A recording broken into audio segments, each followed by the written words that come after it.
ఈ కూటమి ప్రభుత్వం అధికారంలోకి వచ్చి 15 నెలలు కావస్తూ ఉంది.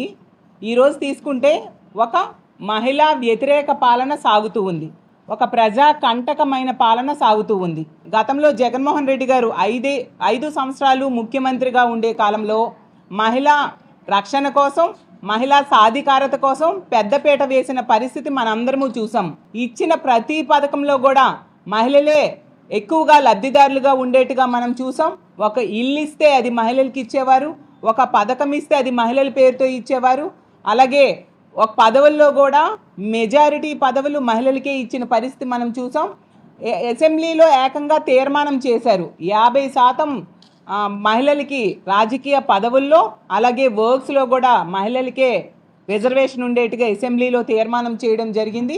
గతంలో ఏ ముఖ్యమంత్రి కూడా ఇంతగా మహిళా పక్షపాత ముఖ్యమంత్రిగా ఉండే పరిస్థితి లేదు. అది ఒక్క జగన్మోహన్ రెడ్డి గారే చేశారు.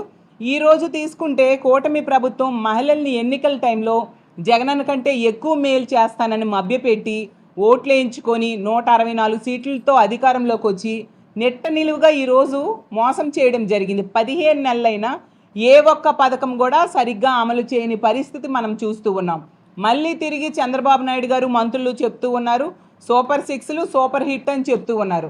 వాళ్ళకి నేను ఒకటే ప్రశ్నిస్తూ ఉన్నాను, మరి మహాశక్తి అనే పథకం పెట్టారు ఆడబిడ్డ నిధి కింద. ప్రతి నెల 1500 రూపాయలు 19 సంవత్సరాల నుంచి 59 సంవత్సరాల మధ్య ఉన్న మహిళలకు ఇస్తామని చెప్పి, మరి 15 నెలలు అయింది కదా, ఏ ఒక్క మహిళకైనా మీరు ఆడబిడ్డ నిధి ఇచ్చారా అని నేను అడుగుతున్నాను. మరి సూపర్ 6 ఎలా సూపర్ హిట్ అవుతుంది అని నేను అడుగుతూ ఉన్నాను. అలాగే ఫ్రీ బస్సులో 11 రకాల బస్సులకు అవకాశం ఇవ్వకుండా కేవలం 5 రకాల బస్సుల్లో ఎక్కే అవకాశం ఇచ్చిన మీరు ఫ్రీ బస్ పథకం ఎలా సూపర్ హిట్ అవుతుంది అని నేను అడుగుతూ ఉన్నాను. అలాగే తీసుకుంటే మొట్టమొదటి సంతకం నిరుద్యోగ భృతి, అలాగే 20 లక్షల ఉద్యోగాలు ఇస్తానని చెప్పారు. ఈరోజు మొదటి సంతకానికే దిక్కులేని పరిస్థితి ఉంది. ఎందుకంటే ఒక్క నిరుద్యోగకైనా మీరు నిరుద్యోగ భృతి ఇచ్చారా? ఒక్క ఉద్యోగమేనా ఒక నిరుద్యోగికి ఇచ్చారా అని నేను అడుగుతున్నాను. మరి సూపర్ 6 ఎలా సూపర్ హిట్ అవుతుంది అని నేను అడుగుతూ ఉన్నాను. అలాగే రైతులకి అన్నదాత సుఖీభవ అని పేరు పెట్టారు.